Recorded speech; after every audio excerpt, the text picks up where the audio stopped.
ከቅንነት ወጥተ ከምናምን ወጥተ ባለፉት 7 ዓመታት በጦርነት ውስጥ ሆኖ ኢትዮጵያ መንግስት የሰራው ነገር አለ። ባለፉት 2 ዓመታት አሁን 3ኛ ዓመት ሊይዙ ነው። በዚህ ሰላም በወረደበት ምንድነው የሰራችሁት ብትላቸው ወታደር ከማሰልጠን ውጭ ሌላ ነገር የለም። የገነነ ነፍስ ዛሬም ፍትህ ትጠይቃለች። ገነነ 70 ኪሎ ነው። ገነነ ከጉልበቱ በታች እግሩ ተቆርጧል።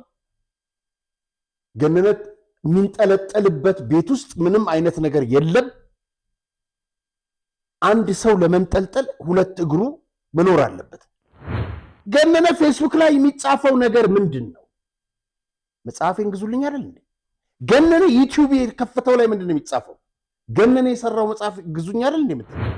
ጌታቸውን ሾም ነው አለ ጠቅላይ ሚኒስትሩ። አወረዱት። ታደሰን ነው ፈልገው። ታደሰን ደግሞ ሾም ነው። እሱ ከወረደ በኋላ ደግሞ የሚሆነው እናያለን። ለምን ሊያወርዱት ነው? እንኳን ጠቅላይ ሚኒስትሩ እኛም እናውቃለን። በር ለምን አሰበርሽ? 1 ለምን አስክሬን በደላላው አስጭነሽ ወደ ቤትሽ ወሰድሽ? 2 እዛ ቦታ ላይ ሆና ገነነ ራሱ ማጥፋቱን እንዳይታወቅ በጠዋት አማኑኤል ቤተክርስቲያን እንቅበረው እኮ ብላለች። ማስረጃ አለ። ከቡሬ ወደ አሰብ የሚወስደው መንገድ እነ መለስ ዜናዊ ከዓለም ባንክ ተበድረው ልማት ይሰሩላቸው ነበር። ትግራይስ የለም። የትግራይ ጠላት ናቸው። የምክክር ኮሚሽኑ ጉባኤ ላይ ኤርትራውያን ሰልፍ ወጥቶ ሲረብሹ ነበር አሉ። መብታቸው ነው፣ ግን በእኛ ጉዳይ ጣልቃ ይግባ አይመለከታቸው። ስለ ኤርትራ ስታነሳ ለምን አይመለከትም ምናምን ይላል። ለምንድን ነው ኢሳያስ ገብቶ በእኛ ላይ የሚፈተፍተው? ማን ፈቅዶለት ነው? አንዴ ጽምዶ እንዴ ምናምን እያልክ እያንዳንዷ ሚስጥር መንግስት ያውቃል። ዛሬም ድረስ ምሰቃይበት የጀርባ ህመም የሰጠኝን ወያኔን የዛ ጊዜ ድልድይ ውስጥ እንደጣለኝ ደብድቦ አልፈራሁኝም። በዛው ነው ጋዜጣ መጻፍ የቀጠልኩት። ዛሬ በወፍ በረር የመጣው አይደለሁኝ። ገነነ ቅርስ ነው። ገነነ ላይብረሪ ነው። ገነነ አዋቂ ነው። ገነነ ባለ ታሪክ ነው። ገነነ ሁሉም ነው፣ የህዝብም ነው። ገነነን በተመለከተ ጉድጓድ እስክገባ ድረስ ቀጥልበታለሁ።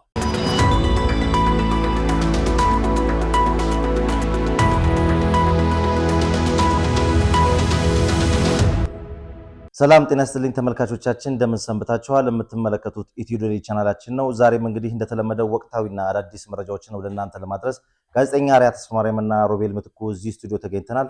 መልካም ጊዜ እንዲሆንላችሁ ከወዲሁ ተመኘ። አርያ እንዴት ነህ? ሰላም። እንግዲህ ዛሬ በርከት ያሉ ርዕሰ ጉዳዮች አሉን። በሀገራችን ፖለቲካ ዙሪያዎች ላይ የምናነሳቸው ነጥቦች አሉ። ከዛ ጎን ለጎን ደግሞ እንግዲህ በርካታ ተመልካቾችን የሚጠብቁት ተወዳጁና እጅግ የምናከብረው ጋዜጠኛ ገነነ ሊብሮ ጋር በተያያዘ ትናንት ፍርድ ቤት ቀጠሮ ነበረ። ፍርድ ቤት ቀርበሃል፣ ምን ሆነ የሚለውን ነገር ተመልካቾቻችን ይጠብቃሉና ስለሱም እናነሳለን። ሌሎች በርካታ ጉዳዮችም አሉ። ወደዛ ከማለፋችን በፊት እንግዲህ ቻናላችንን ሰብስክራይብ፣ ሼር ማድረጉን እንዳትረሱ። ቪዲዮን ሲጀምሩ ደግሞ ላይክ አድርጋችሁ ጀምሩ። በዚሁ በተከታታይ ፕሮግራሞችን ወደ እናንተ ለማድረስ ያስችለን ዘንድ ደግሞ በኢትዮጵያ ንግድ ባንክ 1375 369 አርያ ተስፋማርያም ብላችሁ ድጋፍ ብታደርጉ ተከታታይ ፕሮግራሞችን ወደ እናንተ ማድረሱን እንቀጥላለን። ወደ ዋናው ርዕሰ ጉዳዮቻችን ከመግባታችን በፊት እዚህ ስክሪን ላይ የምንመለከተው ከሸኔ ጋር በተያያዘ የወጡ አዳዲስ መረጃዎች አሉ። እሱን ለተመልካቾቻችን ጠቆም አድርገን ወደ ሌሎች ነጥቦች እናልፋለን። እንደምንመለከተው እንቅስቃሴውን ወደ ምስራቅ ሐረርጌ በማስፋት የጅቡቲ ኮሪደር ሊቆጣጠር ሙከራ ያደረገ የሸኔ ኃይል እርምጃ ተወስዶበታል። የድሬዳዋ ፖሊስ ጠቅላይ አዛዥ ኮሚሽነር አለሙ እንደገለጹት ከሆነ የምስራቅ ኢትዮጵያ ጥምር ጸጥታ ኃይል የወሰደውን እርምጃ ተከትሎ ሐረርጌ በምስራቅ ሐረርጌ አካባቢ እንቀሳቀስ የነበረ ጃል ሐረርጌ ወይም ደግሞ ኢቲመር የተሰኘን የቡድን መሪ ጨምሮ 43 ታጣቂዎች ተገድለዋል። 2 የምክትል መሪዎች ጃል ቦባሳ እና ጃል ራሳ የሚባሉ ደግሞ በውጊያው ተማርከው ወይም ደግሞ በቁጥጥር ስር ውለዋል። 25 ታጣቂዎች ደግሞ እንደዚሁ እጅ ሰጥተዋል። ይህ የሽብር ቡድን ጅቡቲን ኮሪደር ለመቆጣጠር ከመስከረም 2018 ዓ.ም ጀምሮ ተደጋጋሚ ጥፋቶች ሲፈጽም ነበር። አሁን ግን 7 ጥምር ኃይሎች በወሰዱት እርምጃ ዳግም እንዳያንሰራራ ተደርጎ እርምጃ ተወስዶበታል የሚሉ መረጃዎች ወጥተዋል። እዚህ ላይ እንግዲህ እንደምንመለከተው ይሄ ይበል የሚያሰኝ አንድ ተግባር ነው። ወደ ሌሎች ርዕሰ ጉዳዮቻችን እንግዲህ በስፋት እንገባለን። እዚህ ስክሪን ላይ እንደምንመለከተው እንግዲህ ትናንትና ፍርድ ቤት ቀርበህ ነበረ። የነበረው የክስ ሂደት ጭብጡ ምን ይመስላል? ስለ ከሳሽ እንዲሁም ደግሞ አጠቃላይ ስለ ችሎቱ ምን አይነት ነገሮች ገጠሙ? ምን ስታዘብክ የሚለውን እሱን እስቲ እንስማ። በጣም ጥሩ። እንግዲህ በደረሰኝ መጥሪያ መሰረት እኔ ቤት ተገኝቻለሁ።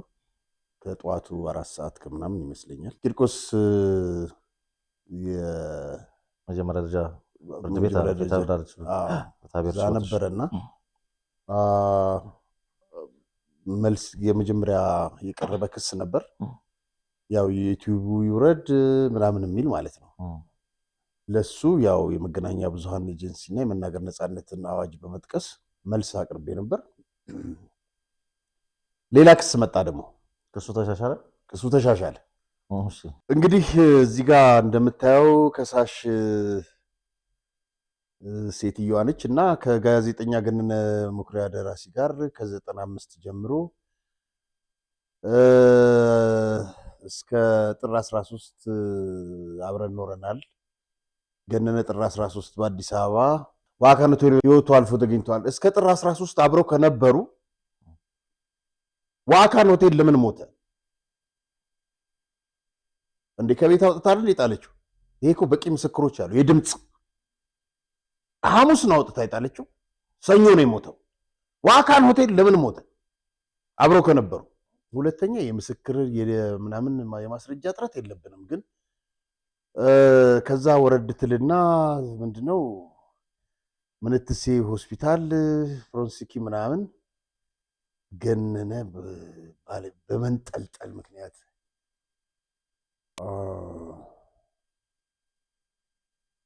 እኔ ማንም ሊጽፈው ይችላል። ሰዎች የጻፉት እንዴት ነው የጻፉት? ለምንድን ነው የጻፉት? ሌላ ጉዳይ ሆኖ እንግዲህ ሌላ አካል አጣርቶ ፍትህ የሚሰጠን ይመስለኛል። የገነነ ነፍስ ዛሬም ፍትህ ትጠይቃለች። ገነነ 70 ኪሎ ነው። ገነነ ከጉልበቱ በታች እግሩ ተቆርጧል። ገነነ የሚንጠለጠልበት ቤት ውስጥ ምንም አይነት ነገር የለም። አንድ ሰው ለመንጠልጠል 2 እግሩ መኖር አለበት። እንኳን ከጉልበቱ በታች የተቆረጠ ሰው ይቅርን የለውም። ስለዚህ ባላንስ ማድረግ አለበት። ከምንም በላይ ቤት ውስጥ የመንጠልጠያ ቦታ መኖር አለበት። የለም። ቪዲዮ ቀርጸነዋል፣ አሳይተነዋል። የለም። አንዴ ከመስኮት ጋር ነው። እንዲህ ከአንድ ሰው ራስን እንደዚህ ከመስኮት ጋር አድርገህ ራስን በገመድ ልታንቅ አትችልም። ገነነ ተንጠልጥሎ አልሞተም። ይሄን አቋም ብቻ ሳይሆን የአብዛኛው ገነነን ጠንቅቀው የሚያውቁ ሰዎች ነው አቋም ነው። ለምንድን ነው ዶክተር ሰለሞን እግር መሰራቱን አቁም ያሉት? ማን ነው? እኔ ነኝ። ከቤት ተደውሎ አይደለም እንደዛ የተባለው?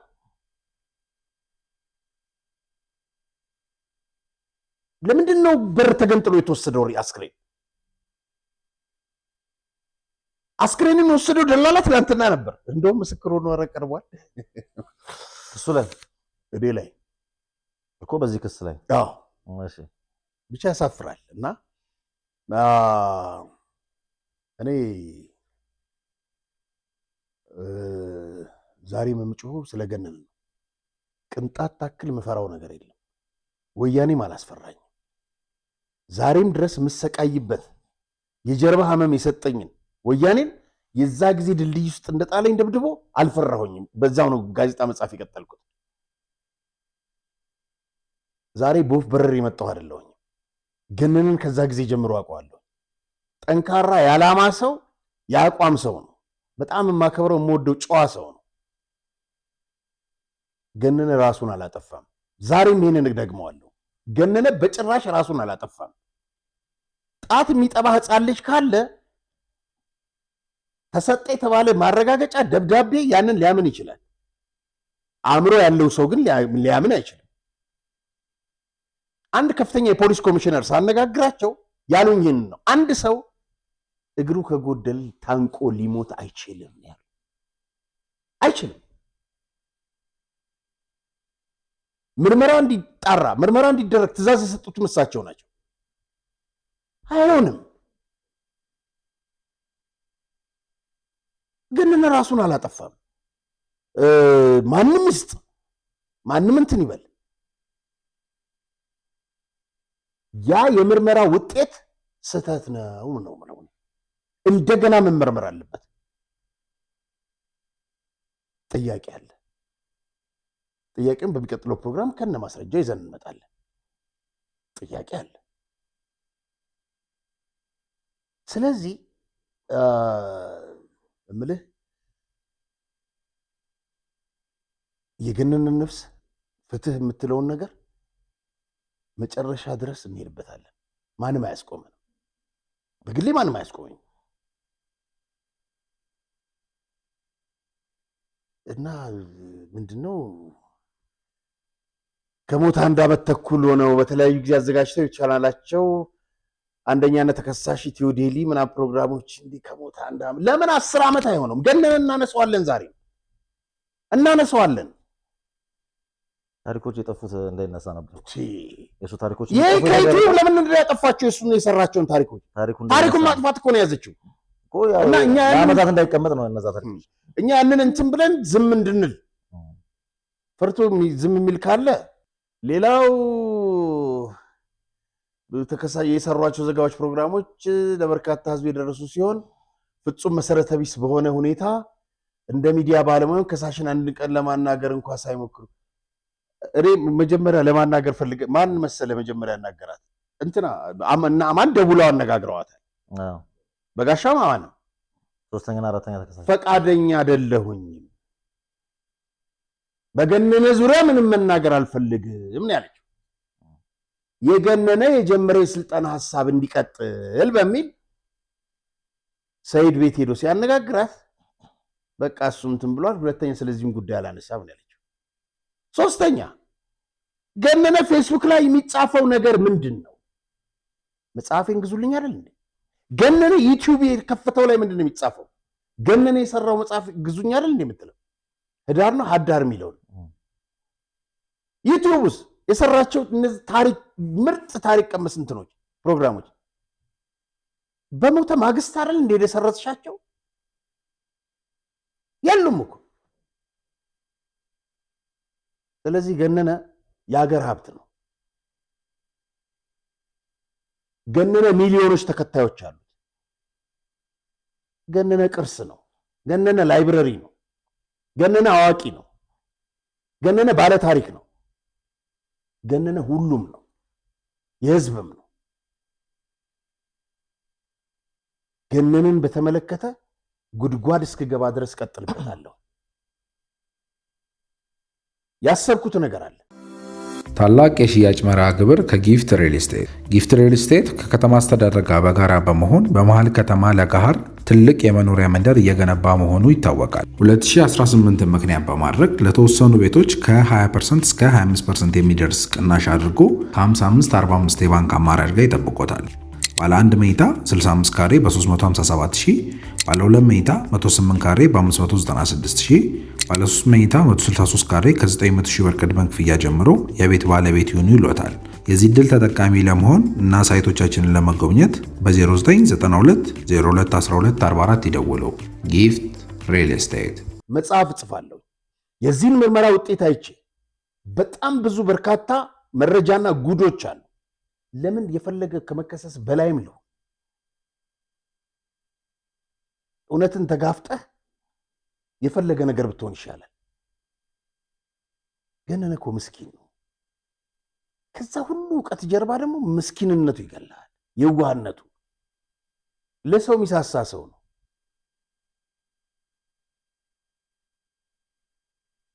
እንዴት እንደምገልጸው አላውቅም። ስለዚህ እናስቤያለሁ የገነነን መጨረሻ ፍትህ በአስቸኳይ እንዲሰጡን፣ ምርመራው በአስቸኳይ ተጀምሮ በአስቸኳይ ቃል በገቡት መሰረት የፖሊስ ኮሚሽነር አዛዡ ለህዝብ ይፋ መደረግ አለበት። በእንደዚህ የሚበረግግ በእንደዚህ የሚፈራ ማንም የለም። ስሜም ጥማት ጭራሽ ገንዘብ ተጠይቀናል ደግሞ ወይ ተአምር። እንግዲህ እዚህ ጋር ይኸውልህ የሰው ምስክሮች አስቴር አየለ ሴትዮዋ ናት፣ ሰላማዊት አየለ እህቷ ናች መሰለኝ፣ በፍታ ሰይድ አላቆም፣ ቴነሽ በቃለ ነጋሽ፣ አቶ ይታየው ደላላው፣ ኤሎም ገነነ መኩሪያ። ኤሎም ገነነ እንግዲህ አሜሪካ ነው የሚኖረው። በጣም ጥሩ ነው። እና እነዚህ ናቸው ምስክሮች። እንግዲህ መልሳችን እኔ በግሌ መልሴን ይዤ እቀርባለሁ። እናንተ አልቀረባችሁም፣ ለምን አልቀረበውም የሚለውን እንግዲህ እንደውም ይሄንን የእንትኑን ሁሉ ክስ አይተውታል ምናምንና ምናምን የሚል እሱ እኮ ስራ ነው። አንተ የተከሰስክበትን መጥሪያህንና ክስን አቅርባል። እኛ እንግዲህ እንደ ሚዲያ ተቋም አድራሻ ያለን ሰዎች ነን። የሚዲያ ተቋም ነው። ስለዚህ መጥቶ በአድራሻችን ምንም አይነት መጥሪያ አልደረሰንም። መከሰሳችንን ሰምተናል። በአሉ የሚሆን ነገር የለም። ፍርድ ቤት መቅረብ ያለብን መጥሪያ ተሰጥቶን በህግ አግባብ ነው። እኛ ከህግ በላይ አይደለንም። ህግን የምናከብር ሰዎች ነው። ባለሙያ አማክረን ምላሽ ለመስጠት ኬክስ ቻርጅን እጃችን ላይ ይገባ ነበርና እኔ በግሌ አልደረሰኝም። በማንኛውም ዘመኑ እንግዲህ አማራጭ አሉት የተለያዩ መንገዶች። ስልካችን ደግሞ በይፋ የተቀመጠ ነው። ቅድም ምናልባትም እንኳን የስራ ስልክ እኮ ለመልሱ ታዲያ ዝግጅት ክፍላልና በእንደዚህ ጉዳይ ላይ ምላሽ እንፈልጋለን ብለው ቅድም ላነሳው ነጥብ በቂ መልስ ነበር። በዚህ ጉዳይ ላይ ሀሳብ መስጠት እንፈልጋለን ብላ ባለቤትየው ምላሽ መስጠት ይችል ነበር። አልጋበዛችሁኝም ለማለት አድራሻችን እንግዲህ ሀሳብ አስተያየት ስጡ እያልን ሁሌ የምናስተዋውቀው ስልክ ቁጥር ስለሆነ ምን መሰለህ፣ ብዙ ሰው አሸማቃ አስቆማለች። ከሳለው ጠበቃለኝ ምናምን ማንም የሚሸማቀቅ የለም። ሁሉም ማንም ከህግ በላይ አይደለም። ማንም ይሸማቀቅ ትልቁ ነገር እኛ ህጉ ምን ድረስ ይሄዳል የሚለውን አውቀን ነው። ስለዚህ ለተመልካቾቻችን ግንዛቤ ለማሰል የገነነ ህልፈት ግን ተዳፍኖ አይቀርም። እሱነት ነው። ተዳፍኖ አይቀርም። እስከ መጨረሻው ድረስ እንገፋ። ቀላል ነገር እኮ ነው ጥያቄው። ቀላል ጥያቄ ነው። በር ለምን አሰበርሽ? አንድ ለምን አስክሬን በደላላው አስጭነሽ ወደ ቤትሽ ወሰድሽ? ሁለት እዛ ቦታ ላይ ሆና ገነነ ራሱ ማጥፋቱን እንዳይታወቅ በጠዋት አማኑኤል ቤተክርስቲያን እንቅበረው እኮ ብላለች። ማስረጃ አለ፣ ሰዎች አሉ። ለምንድን ነው ይሄን ያደረግሽው? መልስ ካለሽ ይዘሽ መቅረብ ነው። ፖሊስ ሳይመጣ አሁንም የፖሊስ መነሻ ይሄ ነው የሚሆነው። ፖሊስ ሳይጠራ በር ሰብረ የሆቴሉ ባለቤት ምን አውቆ ነው ውስጥ የተፈጠረ ነገር አለ ያለው? ለሆቴል ለምን ተከትሎ ሄደ አስክሬኑ? ደግሞ ለስሙና ለክብሩ የሚጨነቅም ሰው ከሆነ እኮ የህግ አካሎች መጥራት ይችል ነበር። ከሁሉ እኮ የሚያሳዝን ምን መሰለህ? ከሁሉም ያንገበግበ ያ ትልቅ ሰው እደግመዋለሁ፣ ዛሬም ትልልቅ ሰዎች በትንንሽ ሰዎች ይዋረዳሉ። ያ ትልቅ ሰው ገነነ፣ ስማ፣ የምትወደውን የቤት እንስሳህን እንኳን በጨርቅ ነገር ጠቅልለህ እንትን ትለዋለህ። ገነነ ጨርቅ አይደለም ሳጥን አይደለም ጨርቅ አልመጣለትም።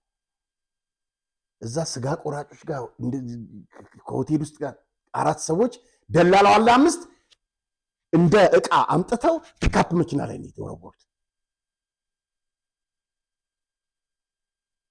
ፒካፕ መኪና ላይ በምሽት 3 ሰዓት ከዛ እንዴት እንዳወረዱት እግዚአብሔር ያውቀው። ያን ትልቅ ሰው አብራ ከኖረች እስከ ጥር 13 ውሻን እኔ ውሻ አዳለሁ። ውሻ እንደዛ ታደርጋለህ? ከቤት አውጥታ ጥላው ያለ ሳጥን ያለ ጨርቅ ወደ ቤቷ ወስዳ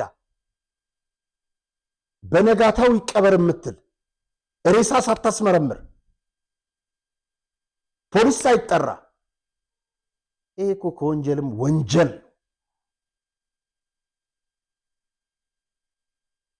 ለምን ይሄ ተደረገ ነው? ይሄ ነው ጥያቄያችን። የፖሊስን ጥያቄ መነሻው ይሄ ለምን ተሰበረ? ለምን ተሰበረ? አንድ ነገር ልንገርህ፣ አቶ አለማየሁ የጨርጨር ባለቤት ነው እንትን ዋሽንግተን ዲሲ። የዛሬ 2 ዓመት እንደሄድኩኝ የሱ ቤት አለው አፓርትመንት ግራውንድ +1 ማለት ነው። የሚያከራያቸው ክፍሎች አሉ። እዛ ቤት ውስጥ ስሙን ማልገልጽ ለአንድ ታዋቂ ድምፃዊ በጣም ሞደው ተከራይቶ ስለሚኖር በቀን የሚጨልምበት ሰዓት የሚፈራረቅበት ወቅት አለና ገና በጊዜ 12 ሰዓት ላይ ጨለም ብሏልና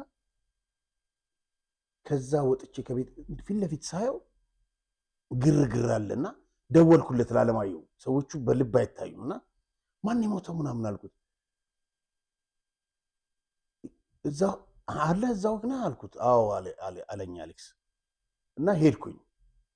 ማአት ፖሊሶች አሉ። አንድ ልጅ እዛ ቤት ውስጥ ተከራይቶ ይኖራል እና አስታውሳለሁ ሮብ ቀን ነው እና ሰኞ ቀን ስልኩ ይሰራ ነበር፣ ማክሰኞ። ከዛ ወዲህ ግን ስልኩ አይሰራም። 2 ኩላሊቶቹ ፌል አድርገዋል። ዳያሊሲስ ይወስዳል። ወንድሞቹ አሉ እዛ ቤት ውስጥ ነው ተከራይቶ የሚኖሩ። ወንድሞቹ ሌላ ቦታ ነው የሚኖሩ። ከዛ ድምፁ ስለጠፋ 3ኛ ቀን ስለሆነ ቀጥታ ቁልፍ እና አለማየሁ ከፍተው አልገቡ። ፖሊስ ተጠራ። በጣም ብዙ ፖሊሶች ነበሩ። ከዛ ወንድሞቹ እዚህ በር ላይ ሆነው እኛም እዛ እየተጠባበቅን ነበር። ፖሊስ በጥንቃቄ በሩን በእንትን ፈንቅሎት ገባ። ሞቷል ልጁ። ሰዎቹ ተነገራቸው፣ በቃ አበዱ ወንድሞቹ። አስክሬኑ በጥንቃቄ ተነስቶ ወደ ሆስፒታል ነው የተወሰደው ለምርመራ ማለት ነው። የትም ቦታ እንደዚህ ነው የሚደረገው። አንድ ሌላ ነገር ልንገርህ። የዛሬ ዓመት እኔ ከሀገር ከመውጣቴ በፊት ቆይቷል፣ እንደውም ከዓመትም ይበልጠዋል። የሰውየውን ስም መጥቀስ አልፈልግም። አንድ ልጁ አሜሪካ አለች፣ ቤተሰቦቹም አሉ፣ እናትየዋም ምናምን። አባታቸው ጭቃ ነበር የሚያቦካው። ቁጠባ ሰፈር የሚባል አለ 18 ቀበሌ እና የመኪና ድንጋይ ወርዶ ስለነበር ድንጋዩ ሸፍኖታል እዛ ጭቃ ሲያቦካ እና ሴትዮዋ ምሳ ሰዓት ሆኖ ና እባክህን ቡና ጠጣ ምሳ በላ ለማለት እንትን ሲሉት ኤፒሊፕሲ ያለበት ሰው የሚጥል በሽታ ጭቃው አጠገብ ውሃ ተቋጥሯል። እዛ ጋር ወድቆ አየር መተንፈስ አቅቶት እንትኑ ተነፋፍቶ ሞቷል። በቀጥታ ለፖሊስ ነው የተደወለው። እዛ ውስጥ ነበርኩኝ እኔ። ለፖሊስ ነው የደወልነው። መጣ ፖሊስ ይዞት ሄደ። እንደውም ባለቤቱ የሚጥል በሽታ አለበት እባካችሁ አትወሰዱት ምናምን፣ ግድ ነው አስክሬኑ መርመር ተብሎ ነው የተወሰደው። ገነነ ላይ ይሄንን ለማድረግ ይሄ ሁሉም ድርሰት ከመጻፍ መጀመሪያ ገነነ ራሱን እኔ ይሄ ራሱ ተንጠለጠለ ምናምን የሚለውን እንተወው ለጊዜው። በር ሰብረህ ከዛ በኋላ እንዴት ነው አስክሬን ወደ ቤት የምትሄደው? እንዴትስ ነው ሰው ሳቅ በነጋታው እንቅበረው የምትለው? አብረህ ከ95 ጀምሮ አብረህ ልኖርከው ሰው እንደዛ አብሬ ልኖርኩ ላልከው ሰው እንደ ተራ ዕቃ በፒካፕ መኪና ጥለህ ነው ይዘህ የምትሄደው? እነዚህ ጊዜ የሚፈታቸው እውነት የሚያወጣቸው ናቸው። ይሄ እስኪወጣ ደግሞ ዝም አንልም። የሚገነንን ጉዳይ እውነት ነው። መልካም፣ ወደ ሌላ ርዕሰ ጉዳያችን እንግባ። እንግዲህ በቅርቡ ከትናንት በስቲያ ጠቅላይ ሚኒስትር አብይ አህመድ በፓርላማ የሰጡት አስተያየት እንግዲህ እያነጋገረ ይገኛልና እንደው እዛ ላይ ምን ነገሮችን በአንተ በኩል ታዘብክ የሚለውን እሱ እንመልከት። በመጀመሪያ ትኩረት ከሰጠሁባቸው አንዱ እንግዲህ ኢኮኖሚን በተመለከተ ነው። ኢትዮጵያ ውስጥ ያለውን የስንዴ እርሻ እና ያለብንን ዕዳ በተመለከተ የሰጡት ማብራሪያ ነው። በተለይ ደግሞ በወቅታዊ ጉዳዮች ዙሪያ በትግራይ ያለውን ሁኔታ ያነሱት፣ አንድ ስለ ወደብ፣ ሁለት በተለይ ደግሞ ወደብን ማን ሰጠው የሚለውን፣ እነዚህን ጉዳዮች በአትኩሮት የተከታተልኳቸው ናቸው። በተለይ በጣም የሚያሳዝነው ትግራይ ውስጥ አሉ። ትግራይ ያለፈውን በገቢ ከጅጅጋ ትሻላለች። ግን ያ ሁሉ ገቢ እና የመንግስት ባጀት እንዳለ ሆኖ አንድ ኮሪደር ልማት፣ አንድ ልማት የሆነ ውሃ ግድብ ምናምን እንኳን ለህዝቡ ሊሰሩለት አልፈለጉም። የትግራይ ህዝብ ጠላቶች ስብሃትና ህወሓት የሚባል ያረጀ ያፈጀ ያለቀለት ከእውቀት ከሀሳብ ውጪ ነፃ የሆነ ጦርነት ብቻ የሚያልም ነው። ጠቅላይ ሚኒስትሩ አስጀምረውት የነበረውን ምንድነው መቀሌ አንድ ገረብ ነው ምናምን የሚባል እንትን ነበረ፣ የውሃ ፕሮጀክት ነው። የውሃ ፕሮጀክት አፈረሱት እኮ መለስ ዜናዊ 94 ዓመተ ምህረት ራያ ጎልጎል የተባለውን አፈረሰው። በጣም የሚገርም ነገር በኋላ እናሳየዋለን ሰዓት ካለን። የቪዲዮ ከሰበሰብኳቸው ውስጥ ዶክተር ያዕቆብ ኃይለማርያም ያደረጉት ንግግር ነበረ ምርጫ ክርክር ላይ እና እዛ ላይ እነሱ መስፍን ኢንተርሃሞይ ምናምን ይላሉ። በጣም አዝናለሁ ወንድሜ ምናምን ብሎ ጀምሮ ዶክተር ያዕቆብ ከዛ በኋላ በጣም ያጋለጡት መረጃ ከቡሬ ወደ አሰብ የሚወስደውን መንገድ እነ መለስ ዜናዊ ከዓለም ባንክ ተበድረው ልማት ይሰሩላቸው ነበር። ትግራይስ የለም። የትግራይ ጠላት ናቸዋ። ከዓለም ባንክ ተበድረው ለኤርትራ ይሰሩላቸው ነበር ከጦርነቱ በፊት። ትግራይ ውስጥ አየ ጠቅላይ ሚኒስትር በቀደምለት ከትላንት በስቲያ የሰጡት እንትን ላይ ኤርትራ ወጣት የለም፣ እንቅስቃሴ የለም፣ ልማት የለም። ታዲያ በዚህ በጃጀ ልክ ስብሃት ትግራይ ህዝብ ላይ የሚሰሩት ይሄም ኢሳያስም የኤርትራ ህዝብ ላይ የሚሰራው ተመሳሳይ ነው። ምን እንቅስቃሴ ያለ ልማት? ምንም።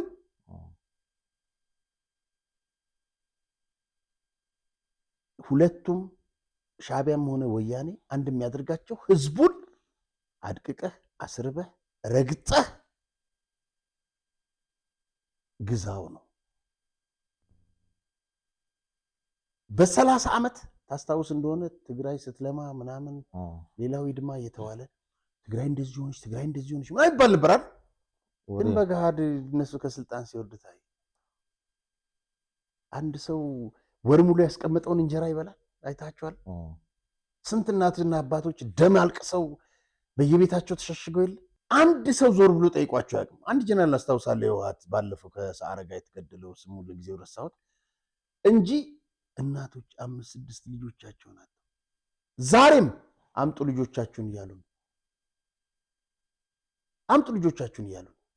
እነዚህ ሰዎች ካለ ጦርነት ሌላ ነገር አያውቁም። እውነታቸውን ጠቅላይ ሚኒስትሩ እስቲ እንስማቸው። ኢትዮጵያ ውስጥ ሰላማዊ የስልጣን ሽግግር ብቻ ነው የሚያስፈልገው። እኔና ጌታቸው ረዳን በጋራ የሚያይ ሰው አሁን ይሄን መንግስት አይወያዩም ብሎ ቢያስብ አይገርምም?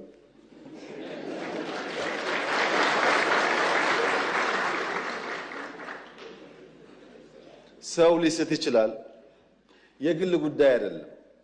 በእኔና በኤክስ በእኔና በዋይ መካከል የግል ጉዳይ አይደለም፣ የሀገር ጉዳይ ነው። በሀገር ፍላጎት እስከተግባባን ድረስ የግሉን ቸል ማለት ያስፈልጋል ብለን ስለምናምን ነው እንጂ የለም እኮ እንደዚህ አይነት ባህል። አሁን እኛ የምናደርገው ባህል እኮ አናውቀውም። ካሸነፍክ ነው። ታገልኩለት የሚሉትን ህዝብ እየገደሉ ልማት እያደናቀፉ ማዳበሪያ እንዲሄድ እያደረጉ ታገልኩልህ ማለት ምን ማለት ነው? ይሄ ነው። ይኸውልህ ልማት እያደናቀፍክ እየገደልከው ከጦርነት ውጭ እንደው ተመልክተው እስቲ አሁን ከጭፍንነት ወጥተህ ከምናምን ወጥተህ ባለፉት 7 ዓመታት በጦርነት ውስጥ ሆኖ ኢትዮጵያ መንግስት የሰራው ነገር አለ። ባለፉት 2 ዓመታት አሁን 3ኛ ዓመት ሊይዙ ነው። በዚህ ሰላም በወረደበት ምንድነው የሰራችሁት ብትላቸው ወታደር ከማሰልጠን ውጭ ሌላ ነገር የለም። ጌታቸውን ሾም ነው አለ ጠቅላይ ሚኒስትሩ። አወረዱት። ታደሰን ነው ፈልገው ታደሰን ደግሞ ሾም ነው። እሱ ከወረደ በኋላ ደግሞ የሚሆነው እናያለን። ለምን ሊያወርዱት ነው? እንኳን ጠቅላይ ሚኒስትሩ እኛም እናውቃለን፣ ገልጸነዋል። እዚህ ወታደር ልከውበት እኮ ተጸዳዱበት እኮ ቢሮው ላይ።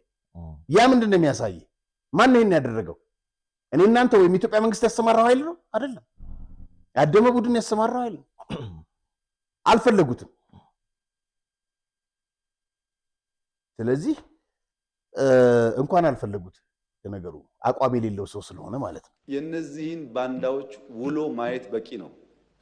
ሰው እኮ ከፍሬው ይታወቃል፣ ባይናገርም ከፍሬው ይታወቃል። ውሏቸውን ስታዩ ዛፍ በፍሬው እንደሚያስታውቀው ሁሉ እነሱ ያስታውቃሉ።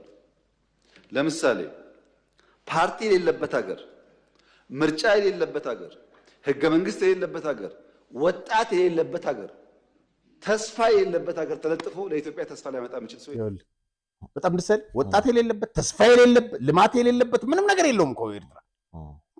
እዛ ጋር ተለጥፈህ ምርጫም ተካሂዶ አያውቅም። አንድ ብቻውን ኢሳያስ ነው የሚመራው። ከዚህ በፊት ገልጸነው እነ መሐመድ ሸሪፎ ሌሎችንም ባለስልጣናት እስር ቤት ከቶ ልጆቻቸውን ያቺ ያሳየናት ልጅ እነሱን ሁሉ እስር ቤት የሚያሰቃይ ነው። ምንድን ነው አሁን? የሚገርምህ አንድ ነገር ልንገርህ። ኤርትራ 2 አውሮፕላን ያላት ታውቃለህ? አንዱ ሲበላሽ አንደኛውን ኢሳያስ ነው የሚጠቀምበት። በፊት ለጋዳፊ ደውሎ አውሮፕላኖች ላክልኝ ይለው ነበረ። ወደ ውጭ ሲሄድ ምናምን ጋዳፊ ነበር የሚልክለት። ጋዳፊ ከሞተ በኋላ ከማን እንደሚላክለት አላውቅም። ይሄ የተረጋገጠ ነገር ነው የምነግርህ። 2 አውሮፕላኖች አሉ። አንዱን እሱ ስለሚጠቀምበት ወደ ኤርትራ ከአሜሪካ ተነስተ ከተለያየ ሀገር ተነስተ ወደ ኤርትራ ለመሄድ በሳውዲ በዱባይ በምናምን ነው የምትሄደው። ያቺ አውሮፕላን ዱባይ ትጠብቃቸዋለች። ለምሳሌ አሁን ሐሙስ ምናምን ከመጣች ካለፈ ከሞላ ሳምንት ሐሙስ ነው የምትጠብቀው። ይህንን ሁሉ ችለው ግን ኤርትራ አይናገሩ። ይህ ሰው ወደ አፉ ምናምን ይለዋል። ምን ያደርግላቸዋል? ለምን ሰው ያመልካሉ? ለውጥ ማምጣት የለባቸውም እንዴ? ኢትዮጵያ እኮ የህወሓት ኢህአዴግን አስተዳደር አሽቀንጥራ ጥላ ሌላ ለውጥ አምጥታለች። ለምንድን ነው ለውጥ ማያመጡት? ኤርትራ ምሁር የለው? ኤርትራ የተማሰረ ሰው የላትም? ኤርትራ አዋቂ የላትም? አንድ ሁልጊዜ ስለ ጦርነት የሚያወራ በሰው አገር ገብቶ የሚፈተፍት ጠቅላይ ሚኒስትሩ አስጠንቅቀዋል። ስም ባይጠቅሱም ግልጽ ነው። መሳሪያ የምታቀብሉ እያየን እንዳላየን እያለፍን ነው። እኛ ጦርነት አንፈልግም፣ የሚያጓጓን ነገር ስላለ አሉ። የሚያጓጓን ነገር ስላለ፣ ልማት ስላለ ጦርነት አያስፈልገንም። ከተጀመረ ግን ውጤቱ ግልጽ ነው። ውጤቱ ግልጽ ነው። ስለዚህ ምንድን ነው የለማው ኤርትራ ውስጥ? በሳምንት አንድ ቀን ነገርኩ። ሌላው አንድ ነገር ልንገርህ፣ ወጣቱን እስከተወሰነ እድሜ ድረስ እስከ 40 ምናምን ሊሆን ይችላል። የማውቃቸው ሁለት ልጆች ነበሩ፣ ባልና ሚስቶች ለፈርቲሊቲ ሊወልዱ ወደ ህንድ መጥተው ማለት ነው። ከኤርትራ በተለይ ወጣቱን አይሰጥም ቪዛ። ኤምባሲም ታለ መውጫ ግን ትከለከላለህ። ብዙ ፕሮሰስ አለው። እሱ ከተፈቀደልህ ውጪ ቆይተ መምጣት የምትችለው 6 ወር ነው። ይህን ማቅ ኤርትራዊ ያለ አይመስለኝም። ትወጣለህ፣ ተፈቅዶልህ ወጣ። ከዛ እነሱ አግኝቻቸው ወደ ኬንያ ነው የሚሄዱት። ለምን ወደ ኤርትራ አትመለሱም አልኳቸው። አይቻልም፣ ከሄድክ ተይዘህ ነው የምትታሰረው። 6 ወር ውጭ መቆየት አለብህ። ልክ አንድ ጊዜ ሲጠይቅ ኢሳያስ ስኳርና ዘይት ህዝቡን አማሮታል ሲል፣ ምንኛ እኮ በረሃ እያለን በጨውና በውሃ ነው የምንበላው፣ ሰውም እሱን መልመድ አለበት ነው ያለው።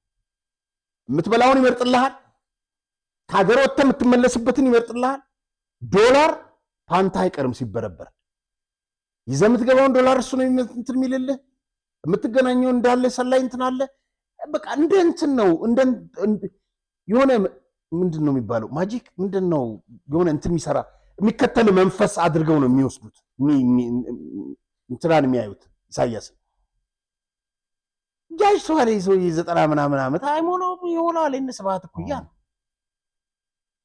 ተመልከታቸው። ሌሎቹ ኮታቸው በላያቸው ላይ እኮ እንደዚህ ሲሉ ገበገብ ነው የምታየው። አገር ወጥተህ አትመለስበት። 2 አውሮፕላን ብቻ ያላት ሀገር ኤርትራ አንድ የለማ ነገር የሌላት። ኒያላ ሆቴልን በደርግ ጊዜ የተሰራ በጃንሆይ ጊዜም ይመስለኛል የተሰራ ይዛ ያለች ሀገር አይተዋላ። ሽንት ቤቱ ለማየት ሁሉ የሚቀፍ ነው። ምንድነው 35 ዓመት ምንድነው ይሄ ሰው እያደረገላቸው? በሰው አገር በጣም ያሳቀኝ ነገር አንድ ነገር ልንገርህ። እንግሊዝ ለንደን ውስጥ ይመስለኛል የምክክር ኮሚሽኑ ጉባኤ ላይ ኤርትራውያን ሰልፍ ወጥተው ሲረብሹ ነበር አሉ። መብታቸው ነው፣ ግን በእኛ ጉዳይ ጣልቃ ይግባ አይመለከታቸው። ስለ ኤርትራ ስታነሳ ለምን አይመለከትም ምናምን ይለዋል። ለምንድን ነው ኢሳያስ ገብቶ በእኛ ላይ የሚፈተፍተው? ማን ፈቅዶለት ነው? አንዴ ጽምዶ እንዴ ምናምን እያልክ እያንዳንዷ ሚኒስትር መንግስት ያውቃል። መልካም እንግዲህ እዛው በፓርላማ ጠቅላይ ሚኒስትሩ ካነሱት አንዱ የእግር ኳስን ጉዳይ ነው አንስተዋል። እንግዲህ ማዘውተሪያ ሜዳዎች በስፋት በብዛት እንደተገነቡ ጠቅሰዋል። ከዚህ ጎን ተያይዞ እንግዲህ በጣም በኢንተርናሽናል ውድድሮች አመርቂ ውጤት ያሳየ የነበረው የኢትዮጵያ ሴቶች ብሔራዊ እግር ኳስ ቡድን ወይም ደግሞ ሉሲዎቹ በታንዛኒያ ተሸንፈው እንግዲህ ከመድረኩ ውጭ ከአፍሪካ ዋንጫ ውጭ ውድድር ተሳትፎ ውጭ ሆነዋልና በጣም የሚያስቆጭና የሚያሳዝን ብዙ ተስፋ የሚደረግባቸው ከዚህ በፊትም አመርቂ ውጤት የታየበት ነውና ምንድን ነው ይሄ ነገር ውጤቱ ማሽቆልቆል መንስኤው ምንድን ነው? ከዚሁ ጋር ተያይዞ ደግሞ አሰልጣኙ የሰጡት አነጋጋሪ አስተያየት አለና እሱም ራሱ በጣም ብዙዎችን እያነጋገረ ይገኛል። እንዴት አንድ አሰልጣኝ እንደዚህ ነገር ሀሳብ ሊሰጥ ይችላል የሚል ተጠያቂው ማን ነው ለውጤቱ መጥፋትስ? በጣም ጥሩ። ባለፈው ነሐሴ ወር መጨረሻ ከክቡር ጠቅላይ ሚኒስትር ጽህፈት ቤት ለባህልና ስፖርት የተላከ ደብዳቤ ነበረ። ያ ደብዳቤ የሚለው ማንንም ያላገለለ ለለውጥ እንቅስቃሴ ስብሰባ ጉባኤ በአስቸኳይ እንዲጠራ የሚል ነው። ጉባኤ መስከረም ላይ እንዲጠራ ተብሎ ነበር። ከዛ በኋላ ሳይጠራ ጥቅምት ተላለፈ። ዛሬ ጥቅምት 20 ነው። ጥቅምት እያለቀ ነው። የጠለፈው አንድ ጸሐፊ ነው ፌዴሬሽን ውስጥ የሚገኝ። ይሄ ስብሰባ እንዲካሄድ አይፈለግም። ለምን? በጣም ብዙ ሚስጥሮች ይወጣሉ። በነገራችን ላይ ግፊት ካደረጉት ይህን ጥያቄ ለክቡር ጠቅላይ ሚኒስትሩ በቀጥታ ከላኩትና ሀሳቡ ተቀባይነት አግኝቶ ስብሰባ እንዲጠራ አሜሪካን ያሉ ልጆች ናቸው። እነዚህ በተለይ አንዱ በብዙ ነገር የተሰማራ ልጅ ነው። በስልክ አግኝቼዋለሁ። ለጊዜ ሆልድ አድርገው ስላለኝ ነው። አንድ ቀን ደብዳቤዎቹን ስለላከልኝ ለጠቅላይ ሚኒስትሩ የሚጻፈውን ደብዳቤ ከዛ በኋላ የተመለሰለትን መልስ ሌሎችንም ጉዳዮች ስላገኘኋቸው ወደፊት እናወራባቸዋለን። ሌላው ለውጤት ማታወቀውስ የምትለው ማንም አይደለም። ፌዴሬሽን ውስጥ ያለው ከጸሐፊ ከባህሩ ጀምሮ መነሳት አለባቸው። የኢትዮጵያን እግር ኳስ እየገደሉት ነው። ምክንያቱም ተጀምሮ ውጤት ታይቶበት የነበረው የእነ አብርሃም የኢንስትራክተር አብርሃም መብራቱ በጋራ ከነገነነ ጋር የሐሳብ እንዲቀጥል ካልተደረገ ዋጋ የለውም። ክቡር ጠቅላይ ሚኒስትሩ ዛሬም የምንጠቁመው ምንድነው? ሜዳ መሰራቱ በጣም ጥሩ ነው። ስቴዲየሞች ለምሳሌ አዲስ አበባ በፍጥነት እየተገነባ ነው፣ ሊጨረስ ጥሩ ነው። ግን አሰልጣኝ ከሌለ የኢትዮጵያ ውጤታማ በሆንባቸው መንገዶች አሰለጣጥኖ በዛው ካልቀጠለ ዋጋ የለውም። አመራሩ በእውቀት መመራት አለበት፣ በሙያተኛ። ለምሳሌ አንድ ነገር ልንገርህ። አዲስ አበባ ስቴዲየም ውድድር ተጀምሯል። ፕሪሚየር ሊግ 5 ዓመት ነው የተዘጋው። እድሳት እየተደረገበት ነበር። ቀልደውበታል። ነባሩ አይተዋል። አቧራ አየነው እኮ ሜዳው በቀደም። በስማ በእውነት ስንት ገንዘብ እንደወጣበት ብትሰማኩት በጣም ይዘገንናል። ምንድነው እየተበላ ያለው ገንዘብ? በእንትን የተበላውን አይተዋል። በአዲስ አበባ አዲስ አበባ ስቴዲየም፣ በዚህኛው ስቴዲየም 5 ዓመት አይናችን ስር ተቀምጦ በጣም የሚያሳዝን ነው። ስለዚህ የኢትዮጵያ እግር ኳስ በምን መንገድ መመራት አለበት የሚለው ክቡር ጠቅላይ ሚኒስትሩ በስፖርቱ ጉዳይ እስካሁን ድረስ ስብሰባ አልጠሩም። ስብሰባ መጥራት አለባቸው። እነ ኢንስትራክተር አብርሃም መብራቱ ሐሳባቸውን መግለጽ አለባቸው። አለበለዚያ ስቴዲየም ኳስ መጫወቻ ሜዳ ስለተገነባ ውጤት ባንዴ ይመጣል ማለት አይደለም። ውጤት ሊያመጡ የሚችሉ ሙያተኞች ወደ ቦታው መቅረብ አለባቸው። ሌቦች፣ አጭበርባሪዎች፣ በእግር ኳሱ የሚነግዱ እግር ኳሱን እየገደሉ ያሉ ከቦታው ገለል ማለት አለባቸው። መፈተሽ አለበት። ሀገር በጣም ወደ ውጤቱ እንምጣ። ይኸውልህ ዮሴፍ ገብረወልድ ይባላል።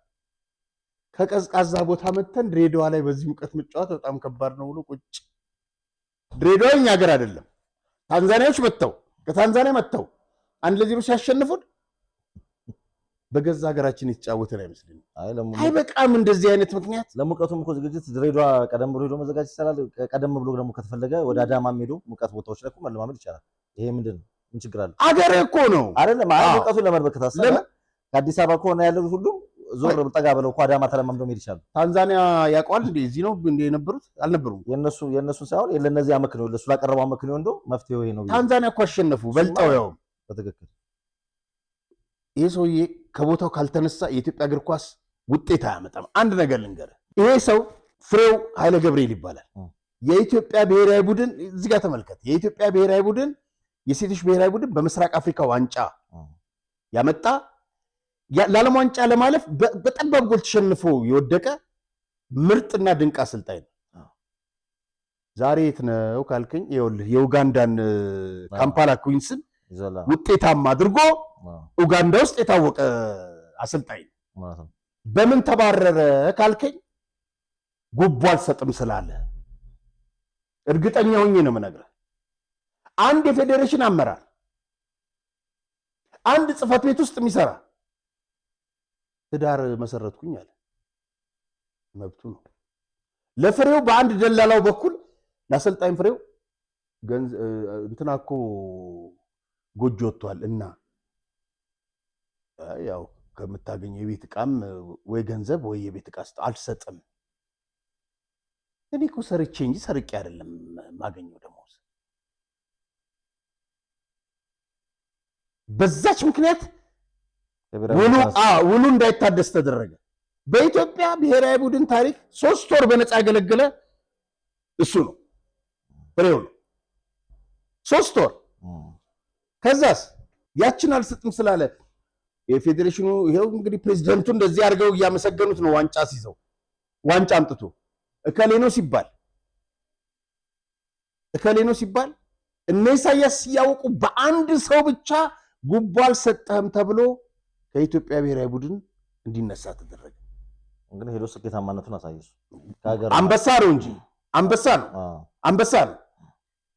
ክቡር ጠቅላይ ሚኒስትር፣ እንዲህ ነው አገሪቱ እየተገፋች ያለችው በኳስ በአሰልጣኞች እንዲህ ነው እየተዋረደች ያለችው። ይሄ ሰውዬ ዛሬ ቢኖር ለአፍሪካ ዋንጫ አይደለም ለዓለም ዋንጫ ብሔራዊ ቡድኑ ማሳለፍ ይችል ነበር። አሪፍ ሴት ቡድን የገነባው አሪፍ።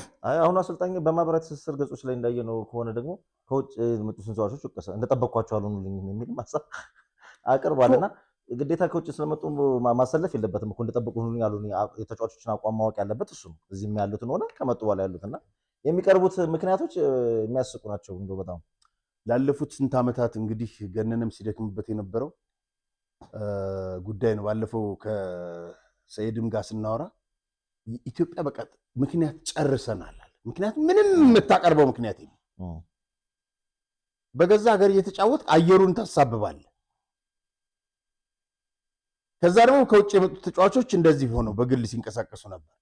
አንተ ምን ትሰራለህ? አሰልጣኙ አሁን ያሉትን አሰልጣኞች ተዋቸው። በእጅ መንሻ ነው የሚቀጠሩት። ይህ እኔ ቼንቶን የቡና ስራ አስኪያጅ መቶ አለቃ ፈቃደን በጣም ነው መወዳቸው አለኝ። የተናገሩበት ድምፅ የሆነ ስብሰባ ላይ ማለት ነው። የኢትዮጵያ አሰልጣኞች ጉቦ ከተጫዋቾች እንደምትቀበሉ እናውቃለን። ግልጽ። በድጋሚ ፈጣሪ መጽናናትን ይስጣቸው ለቼንቶ። የኢትዮጵያ አሰልጣኞች ብቻ አይደለም፣ የኢትዮጵያ አሰልጣኝ እግር ኳሱ ላይ እንዲቀጥል የብሔራዊ ቡድን አሰልጣኝ ሆኖ ጉቦ ይጠየቃል። ጉቦ አልሰጥም ስላለ ፍሬው ተገፍቶ ኡጋንዳ ይገኛል። ይሄ ነው እውነቱ። ሁሉም እንደምንለው እንግዲህ ሙያተኛውን አቅርቦ መንግስት ማወያየት አለበት። የተቀመጡትን ሰዎች ብቻ ኃላፊነት ወስዶ እነሱ የሚያቀርቡትን ሪፖርት ዝም ብሎ መስማት የለበትም። እነዚህ አመራሮች ናቸው ተብለው ይሄ ነው ተብሎ የተጠና ሪፖርት ሳይሆን መቀረብ ያለበት የአንድ ወገን ብቻ ሳይሆን በኢትዮጵያ እግር ኳስ ውስጥ ሰፊ ድርሻ ያላቸው አሰልጣኞች አሉ፣ ባለሙያዎች አሉ፣ የእግር ኳስ ተጫዋቾች አሉ።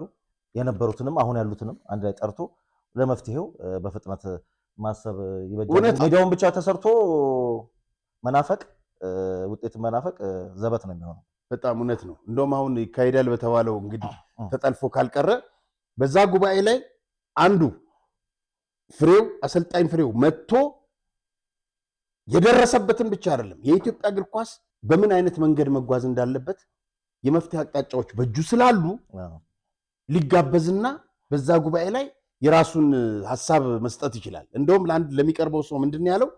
እኔ ራሴ በራሴ ትኬት ቆርጬ እመጣለሁ፣ ጥሪ ብቻ ይደረግልኝ ነው ያለው። እነዚህ ማንንም ያላገለለ ብለዋል ጠቅላይ ሚኒስትሩ። ስለዚህ እነ ፍሬው ተጠርተው እነ አብርሃም ተገኝተው ሁሉም ሌሎችም ሐሳብ ያላቸው ሰዎች ተገኝተው እግር ኳሱን ወደ መፍትሄ ወደ ማዳን እንምጣ። አለበለዚያ እንግዲህ ጠራው አካል ነው የሚወስነው። እንግዲህ ማን ነው የሚጠራው ራሱ እግር ኳስ ፌዴሬሽኑ ከሆነ አስቸጋሪ ነው። ባህልና ስፖርት ነው ግን ወደ ጠልፏል የሚል ወሬ ሰምቻለሁ። ባህልና ስፖርትም ውስጥ እንግዲህ ጥንቃቄ ያስፈልጋል እንደዚህ ነገሮች። ስለዚህ ደከመን የእንትኖች ነገሮች ንክኪ ስለሚኖር የሚጠራው አካል ተጠያቂ ተካሄደ ተብሎ ለይስሙላ ከሚካሄድ በኋላም ደግሞ እንደዚሁ መልሰን እኮ እኛም አይደለም ሌሎች ሙያተኞች ያወሩበታል የመከነ ስብሰባ ከሚሆን በትክክል በነፃነት ለሀገር በሚያስፈልግ ሁኔታ ነፃ ውይይት ቢካሄድ ደስ ይለናል። ይሄን ቋጭተን ወደ ትግራይ ፖለቲካ እናልፍ። ወደ ትግራይ ፖለቲካ ስናልፍ እንግዲህ የአደመ ቡድን አባል የሆነ አንድ ባህላዊ ጀነራል በጌታቸው ረዳ ላይ የሰጡት አስተያየት አለ። እሱ ምንድነው? እሱን እንሰማለን። ሌላው የትግራይ ትራንስፖርት ምክትል ኃላፊ ስብሰባ ላይ የተናገሩት አጭር ቪዲዮ አለ። እሱንም ደግሞ ተመልክተን ትርጉሙን ለተመልካቾቻችን እንነግራለን። አንድ ባህላዊ ጀነራል ያ ወድ ቤት የሚሉት ምንድነው ያለው? አሁን ለተፈጠረው ምስቅልቅል ሁኔታ ጌታቸውን መልቀቅ አልነበረብንም፣ ጌታቸው መግደል ነበረብን ያለው። አየህ ይቆጫሉ። እና ይሄ መገዳደል የድርጅቱ የ50 ዓመት የጎደፈ ታሪኩ የቆሸሸ ታሪኩ ነውና በሐሳብ ስለተለየ ማለት ነው። ይሄ የትግራይ የመንገድ ትራንስፖርት ምክትል ኃላፊ ነው፣ አቶ አባዲ ይባላል። ምን እንደሚል ስማ፣ ይሄንን የሚያጠናክር ነው። አንከ የለወፀ ትግራዋይ በሙሉ ላደፋኻ ለአዲስ አበባ ክኸድ ሽማሽም ለሃኻ ብልጽግና ስምረት ይኸውልህ እንዳለ ትግራዋይ የትግራይ ተወላጁን ስማ ስም እየሰጠህ እየለጠፍክ ስምረት ብልጽግና ባንዳ ምናምን እያልክ ወደ አዲስ አበባ እንዲሄድ እያደረግከው ነው። ስምረት ገለመለ ላልኻ ላደፋኻ ለአዲስ አበባ ክኸድ ኣብ ዝግበረሉ ሰዓት ካብ ናይ ሕወሓት ተሓሳስባ ወፃኢ ለሎ ትግራዋይ ከህወሓት አስተሳሰብ ውጭ ያለ ትግራዋይ ለስ ባንዳ ሽማሽማ ባንዳ እየተባለ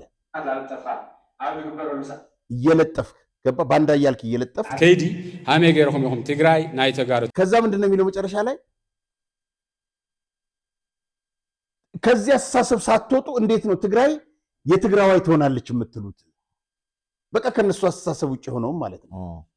በጣም አሪፍ ሐሳብ ነው። ስለዚህ ከነሱ አስተሳሰብ ውጭ ሆነው እንደዚህ ነው የሚባለው። እንደዚህ ይኸውልህ በኃላፊነት ያሉ ሰዎች ደፍረው ወጥተው እውነቱን ሲጋፈጡ ቻሌንጅ ሲያደርጉ በጣም ደስ ይላል። እስቲ ሌሎች ምሁራኖች ውጡና ባለፈው ሰላም ተገኘ ካላችሁ በኋላ ምንድን አሁን ባለፈው የሚገርም ሰሞኑን በዚህ በወልቃይት ጉዳይ እንትና ኮሎኔል ደመቀና ጌታቸው ምናምን ተነጋግረው ወደዛን በግል ማንም ሰው ተፈናቃይ አይመለሳትም ማለት ህወሓት ትላንት ተበርከት የተናጠል መመለስ የለም። አዎ ምንድነው ብትለኝ በቃ እነዚህ ሰዎች ውሸታቸውን ነው እንደዚህ የሚሉት። መያዣ ነው ህዝቡን ያደረጉት። አጀንዳ ካልፈጠሩለት ሊጠይቃቸው ነው፣ በህግ ሊጠይቃቸው ነው። ለዛ ነው እዚህ ስክሪኑ ላይ የምንመለከተው ለኢትዮጵያ መከላከያ ሰራዊት እጃቸውን የሰጡ የቲዲኤፍ አባላት ይታያሉ። የት ነው ይሄ ቦታ? ምን መሰለህ አርሚ 70 የሚባሉት የሆነ $50 ማለት ተከፈላቸው እዛ ሱዳን ባለው እርስ በርስ ውጊያ ተሰማርተው እንዲዋጉና አላግባብ እንዲሞቱ እንደውም አስክሬናቸው በጣም በሚዘገንን ሁኔታ ነው መኪና ላይ ተገለባብጦ አንጀታቸው ተዘርግፎ በጣም በሚዘገንን ሁኔታ ነው የሚታየውና የትግራይ ወጣት እንግዲህ ለህወሓት ደም ማፍሰሱ አካል ማጉደሉ መሞቱ ከአንድ ቤት 5-6 መርገፉ አልበቃ ብሏቸው በሰው አገር ጦርነት ልከው ወጣቱን እያስጨረሱት ነው። እና እነዚህን ጨምሮ በርካታ የቲዲኤፍ አባላት ከሱዳን ሾልከው በመምጣት ለኢትዮጵያ መከላከያ ሰራዊት እጃቸውን ሰጥተዋል። በርቱ ሊባሉ ይገባል። ምክንያቱም በሰው አገር ጣልቃ ገብተው እንዴት ነው እና እነዚህ ሰዎች ለምንድን ነው የሚለውን ዶላር ያገኙበታል፣ ንግድ ነው የያዙት። ስለዚህ የትግራይን ህዝብ ካስገደሉት አልፈው ዛሬም እያስገደሉት ነው። በጣም የሚያሳዝን ሁኔታ ነው። ይሄ ነበር እውነቱ። መልካም ስለነበረን ቆይታ እጅግ አድርጌ አመሰግናለሁ። ያልቋጨናቸው ነገሮች አሉ ዛሬ እስቲ በሚቀጥለው ፕሮግራሞቻችን እንመጣለን። አሁን የተከበራችሁ ተመልካቾቻችን የዕለቱ መሰናዷችን ይመስል ነበረ። ፕሮግራሙን አዘጋጅተን ወደ እናንተ ያደረስላችሁ ጋዜጠኛ ሪያ ተስፋ ማርያምና ሮቤል ምትኩ ነን። ዳግም በሌላ ዝግጅት እስክንገናኝ ድረስ እስከዛው ሰላም ቆዩ። ታላቅ የሽያጭ መርሃ ግብር ከጊፍት ሪል ስቴት። ጊፍት ሪል ስቴት ከከተማ አስተዳደር ጋር በጋራ በመሆን በመሃል ከተማ ለገሃር ትልቅ የመኖሪያ መንደር እየገነባ መሆኑ ይታወቃል። 2018 ምክንያት በማድረግ ለተወሰኑ ቤቶች ከ20% እስከ 25% የሚደርስ ቅናሽ አድርጎ 55/45 የባንክ አማራጭ ጋር ይጠብቆታል። ባለ 1 መኝታ 65 ካሬ በ357,000፣ ባለ 2 መኝታ 108 ካሬ በ596,000፣ ባለ 3 መኝታ 163 ካሬ ከ900,000 ብር ቅድመ ክፍያ ጀምሮ የቤት ባለቤት ይሁኑ ይሎታል። የዚህ ዕድል ተጠቃሚ ለመሆን እና ሳይቶቻችንን ለመጎብኘት በ0992 02 12 44 ይደውሉ። ጊፍት ሪል ስቴት